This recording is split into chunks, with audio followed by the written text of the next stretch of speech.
Hello friends, welcome to Wearechange Fresno TV. Today is Wednesday, March 27, 2013, and we're on our second Skype call to activist Paul Wesley. He's from Philadelphia, Pennsylvania. And so, how you doing, Paul? I'm doing great, guys. It's a pleasure being here, and it's great to go from east to west coast and west coast to east coast to try to bring truth and a little bit of understanding to all your viewers that want to know what's going on. So Paul, what is the state of liberty now in Philadelphia?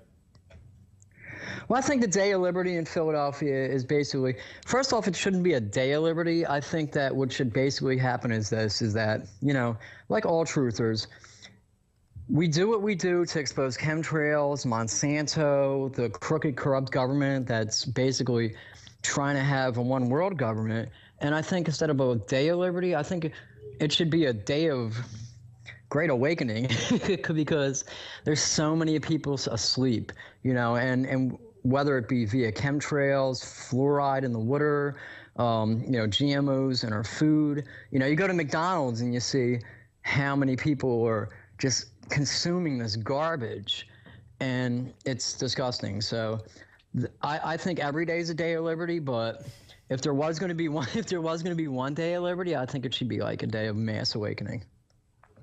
And what do you think can bring that about? Because, I tell people and they just don't care,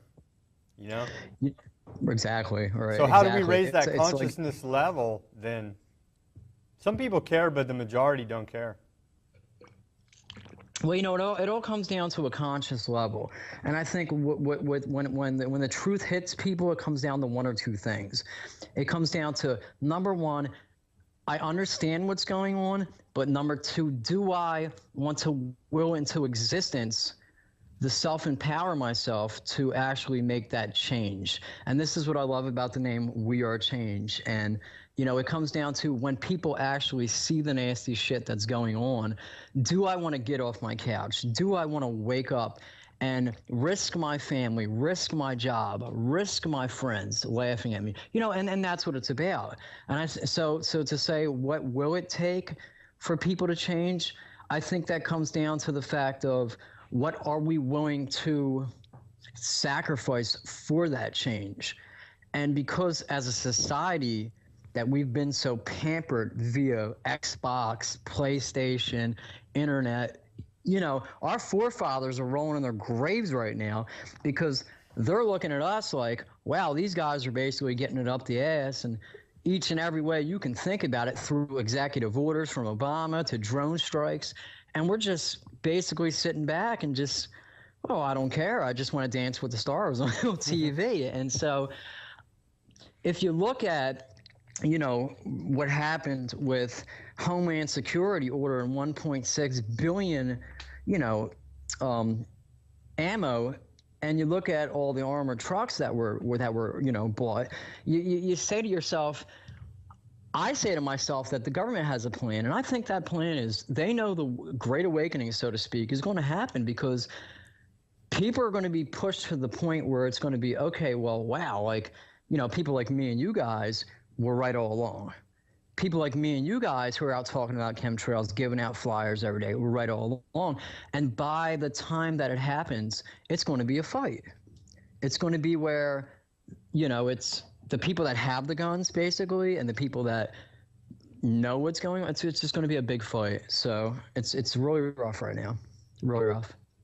And so what's the most recent activism that you've been up to? Myself personally, I was running an errand on lunch yesterday, and I happened to run into a veteran. I didn't know it at the time, but the guy asked me, do you happen to know where the IRS building is here downtown? And so I started laughing because I know the security that you have to go through at the IRS building just to get a tax form. And then so we conversated a little bit, and I told him, that he was the #1 threat. He was Department of Homeland Security #1 threat, and that he needed to be aware of that. And he said he was. And then so I started talking to him about, are you aware of the New World Order? He said no. So I gave him a DVD, and that was some activism that I did yesterday that made me feel good, and I think the guy was actually going to listen. So what have you been up to, Paul, recently? And I think I'm going to get to that definitely, and I love that what you did, because that's what it comes down to. You know, I always say that you can talk to 1,000 people, but if you can reach 2 out of 1,000, then we did our job. And I think collectively as individuals, it all comes down to doing our job. And the mentality of people is, well, you know, I can talk to 1,000 people, but no one's going to wake up. No one's going to listen. But there are them 2 people that will listen, and their family and their family. It's like kind of like a trickle-down effect. But me, myself, you know, I'm out on the streets of Philadelphia, I would say at least 4 days a week, solo.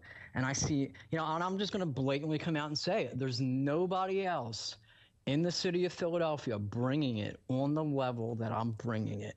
And that's no ego intended, you know, and yes, there's a couple groups, you know, like End the Fed or whatever in Philly, and that's great. It's great to see positive groups that are doing things, but it always seems to me that it's like an inner circle, if you know what I mean. Like you have certain organizations kind of like where they want to wake up people, but it's like they just have their little cliques, their little groups where they just all join together. But it doesn't seem like there's a lot of effort in the city to actually reach out to the inner community. And like in California, like you have it all the time, guys. Like you'll see, you know, you'll have like people who ride on the subways, on the buses, 9-to-5ers, old veterans. These people have no clue what's going on. And I think if we want to wake up the masses in like an overall state, to actually get into the minds of people to wake them up, because basically what the government's done right now is they mind control people. They're mind fucking you know, the masses. It's through via, you know, water, dumbing people down, water, air, food, regardless. But I think that, you know, we really need to get out and, you know, wake up people that have no clue, you know, the people in the bars. I mean, other than the fact that I've given out flyers and all and the stuff that I do, you know, I'm getting ready to do a lecture on how I feel that the depopulation agenda and the New World Order is totally connected, because it really is. If you think about what they're doing to us through chemtrails, food, and water, there's 7 billion people, I think, on the planet, right? Yeah. And right, exactly. So they're poisoning us for a reason. They wanted to populate us. And I think that, you know, the main thing is to get to these people as quickly as they can. And I made a video, and I just want to, you know, promote what I do. You can go to youtube.com/PrinceTrueChaser. And I actually went up to a pharmacist, and I said, excuse me. And she said, what? I said, well, what's in the vaccine? You know, what's in the vaccines that you're giving us? And she says, well, let me see the box. Let me get the box. So I said, okay, I let her get the box. And I said, well, okay, well, now that you know what's in the box, I'm going to tell you what's in the actual vaccine. And as soon as I said that to her, her whole energy shifted, her whole, you know, like her mentality shifted. And she goes, oh my God. And like, she was pretty much dumbstruck when I told her that. And I think that, you know, a lot of people just don't know. But I'm out on the streets of Philadelphia, dude. I'm bringing not only a resistance awareness, but also awareness that love is key, because I think that that's overlooked in a lot of things, because I think that the government in general wants to bash fear into the society, into the people, and it's kind of like, you know, well, fear, and they want to kind of take out the whole aspect of community, which is key, which is love, which is important, because if you have community, then you have, you know, instead of me and you trying to awaken the masses, you know, you'll have a group of people that actually care about each other, and that's power, that's empowerment, that's self-empowerment, and that is what the government fears more than anything. So that's what I'm trying to do. I'm trying to, you know, teach self-empowerment, which is throughout the neighborhoods, which is, I think, is key. I noticed one of your videos you confronted a mainstream media reporter about 9/11 truth. Do you want to go into a little bit about that? Well, as far as 9/11 goes, and the fact that 9/11 is an inside job, I think that's a no-brainer, considering the fact of what it would really take to take down them towers. I was with Wearechange, New York, you know, after that happened. I did videos Wearechange New York after that happened, and it all comes back to mind control and basically where, you know, everyone wants to love their government and everyone wants to, you know, empower the government, but not empower. There's, you know, people don't want to question. Well, okay, well, the Pentagon was hit, but when you look at the, you know, truth about it, when the Pentagon was hit, it was a missile that hit the Pentagon. It wasn't a plane. I mean, numerous amount of people have said that, and what I think is horrific is the fact that if you speak up about 9/11, if you speak up about the Pentagon, you're going to be thrown in jail. It's insane. But was 9/11 an inside job? Absolutely. And the sad thing is that people who are asleep are going to say, well, we're anti-American. You know, we don't support our troops. You know, people died, and I think this is why, one of the main reasons why Homeland Security is ammoing up. Because when people do wake up and say, oh my God, the government literally fucked us to start a war, you're going to have mass hysteria. People are going to go crazy.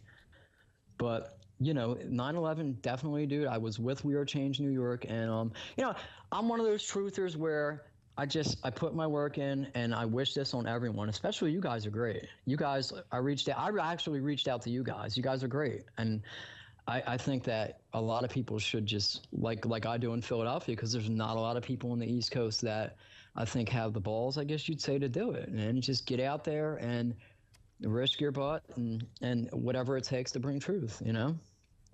So what are you seeing from the people out there as far as arming up and gearing up for this whole arms race? It seems like because here, like 3 weekends ago, there was a gun show, and there was people lined up a mile around the block buying ammo and whatnot. It's pretty concerning and scary, actually. But that's what's going on here. Was just the ammo sold out. It's hard to even come by, and price gouging.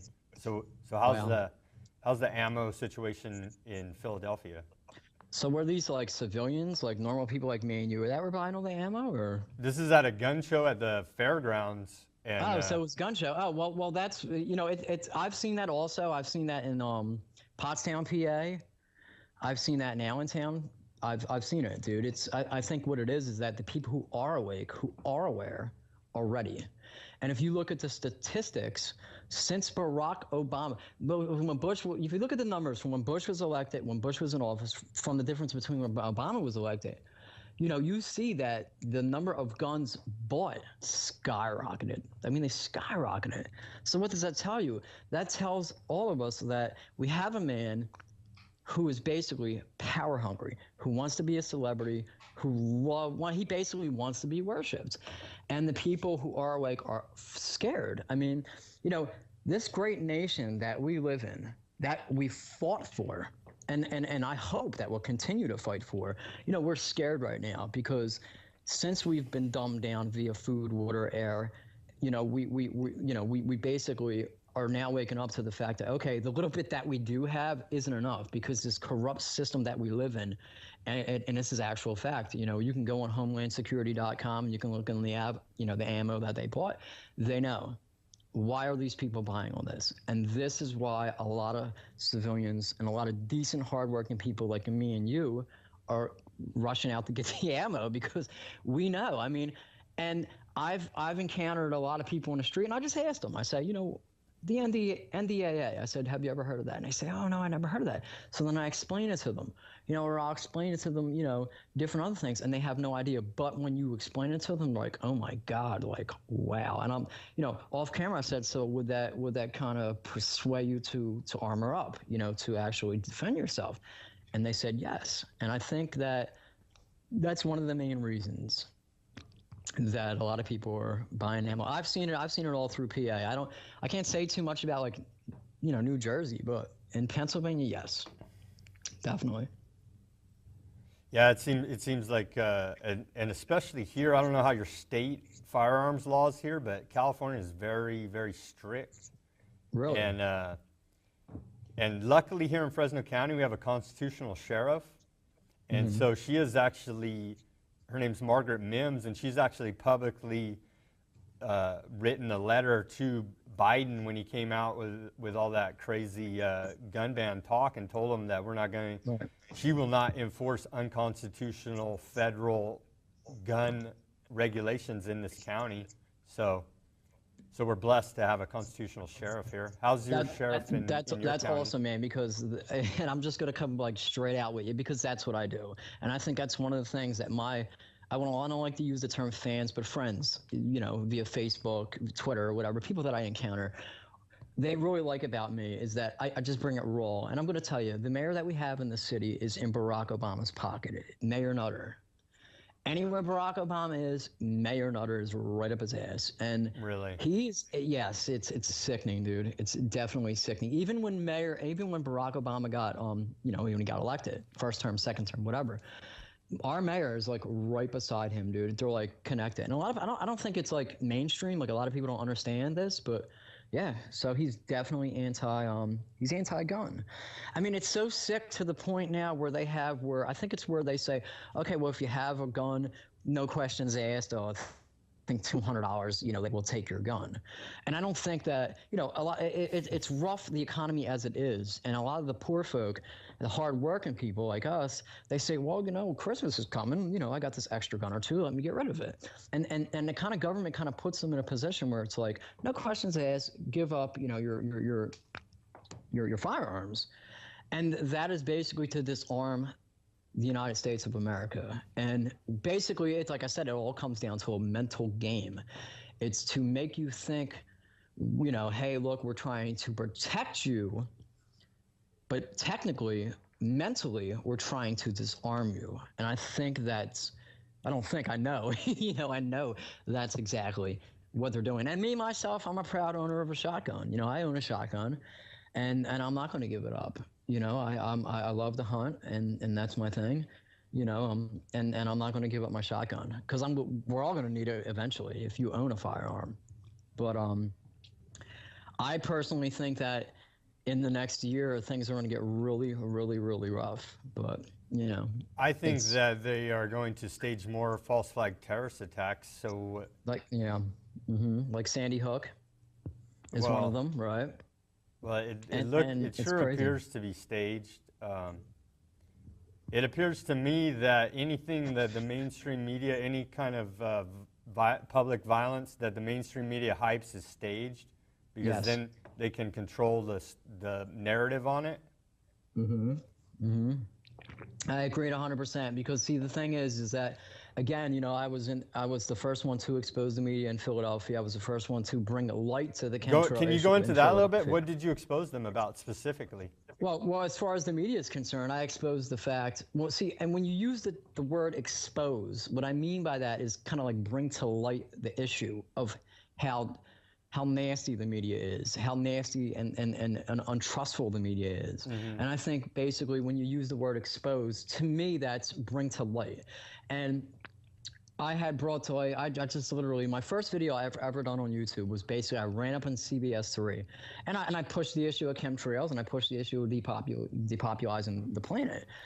And it was literally ripped off. It was ripped off of YouTube, and yeah. So, but I did expose Channel 10, and I'm getting ready to expose CBS 3 again and Fox News because what I want to get, I want to push the fact of like what me, you, and your listeners know about is the fact that they want to take our guns, and no one's talk. See, if you know what the media is, they want to talk about negative stuff on the news, but they don't want to talk about the single father who had someone break in his house and he shot him and protected his family. Now, you're not going to hear that on the news, but what you will hear about is the psychopath who went in a house and killed, you know, a wife, a husband, and 2 kids. You'll hear that, but you won't hear the positive side.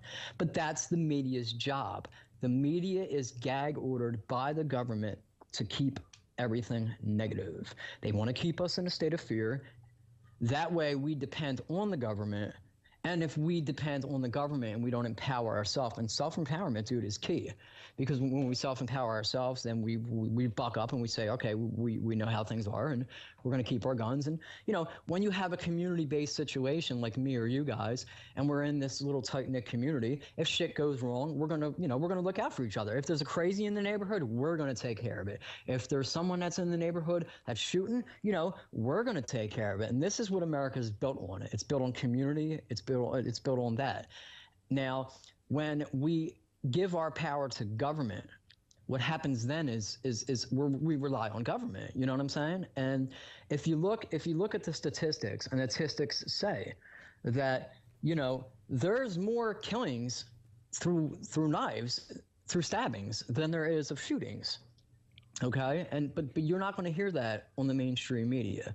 But the mainstream media, and I've actually, you know, I have insiders that send me stuff and that I talk to. The mainstream media is gag ordered. It's basically whatever the government puts out is what they say. Like overseas drone strikes and all that, they're not going to talk about that on Fox News, you know. But on Fox News, they're going to put stuff that has nothing to do with it. And I'm sure you agree on that. Yeah, they're reading a script from the Pentagon. Yeah.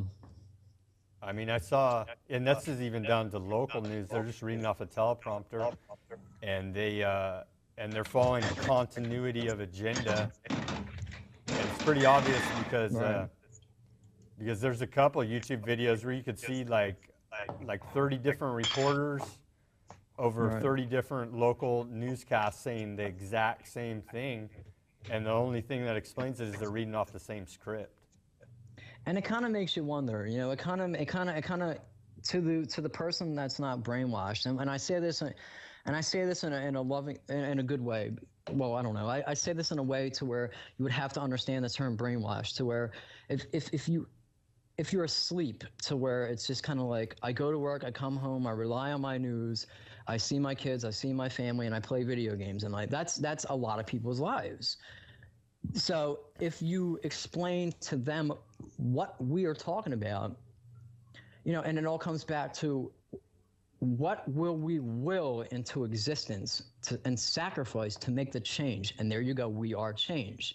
You understand what I'm saying? So what will we will into existence to change the circumstances of how things are?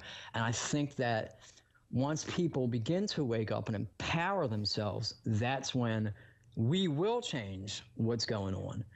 And self-empowerment is key in what's going on, because, you know, people like me and people like you guys who actually are the real media, who get out there and question what's going on and confront the media, or confront chemtrails, or confront Monsanto, or confront, you know, Homeland Security. We're the real media. We're the real journalists, not these jerk-offs that are on Fox News, because I don't even think these people are human, and that's a whole different subject that I'm not even going to get into. I don't think that they're human. And if any of your listeners actually see my YouTube, and they're probably going to, hopefully, you know, you'll see a lot of the shit that I'm into. And I don't think they're human. I don't, because a normal human being has compassion. Yeah, a normal person has empathy for humanity, right? Exactly, bro. Exactly. And they seem to go the exact 180 direction, and they get off on denigrating humanity. Exactly. It's all negative vibration. And I think that if you look at the New World Order, and if we really want to get down and dirty to who the New World Order is, and if you look at Luke from Wearechange, you know, New York, and he talked to David Icke a couple times, which was brilliant, dude, which was brilliant, because when we look at the New World Order, we look at Skull and Bones. Every president we have was a member of Skull and Bones. We're not even going to get into the fact that Barack Obama isn't a U.S. citizen, but no one seems to care because the media don't cover it, right?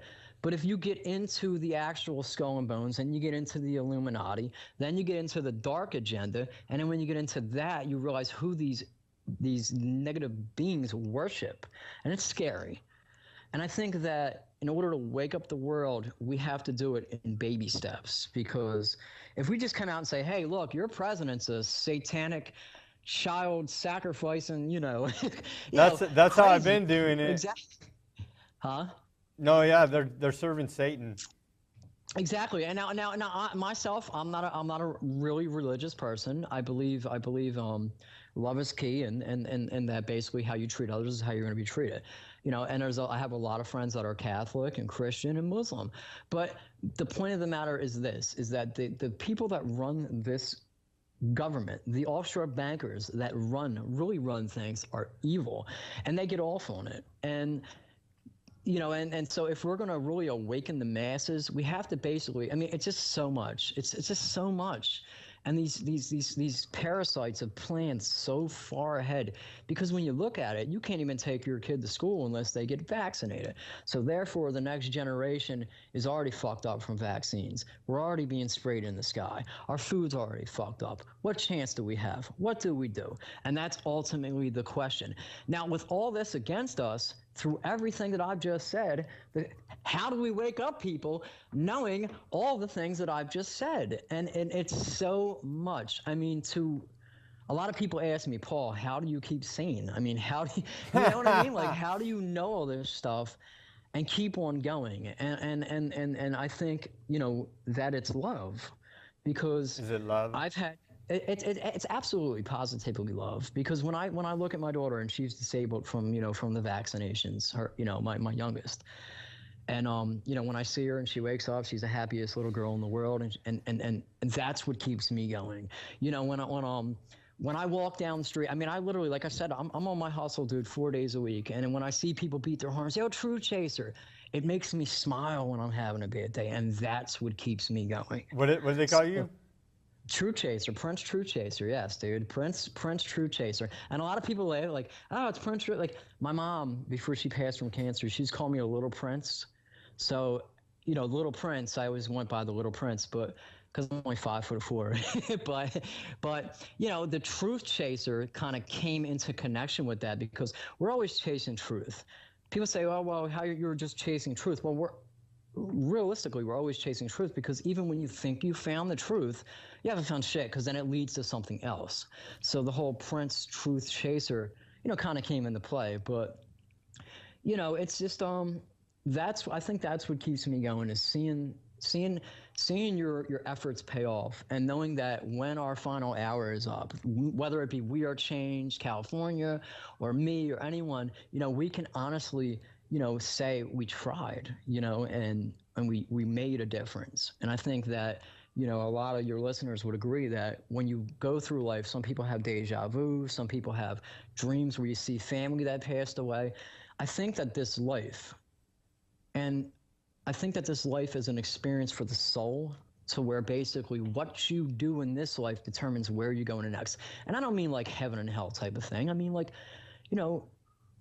it's so hard to explain, but I just believe that we have to keep going, bro. We really have to. What do we have to lose? That's the question. Because once you walk through that gate of truth, once you wake up and you say that you know what's going on, all of us, what the fuck do we have to lose? We got a lot of beeps in this show, but do you get what I'm saying? But we're out of time, man. So we're gonna wrap it up, and appreciate your activism in Philadelphia and raising the public's consciousness level to be aware of New World Order and the death agenda they have for us. So I want to thank you, Paul Wesley, for this time that you gave me tonight. Right.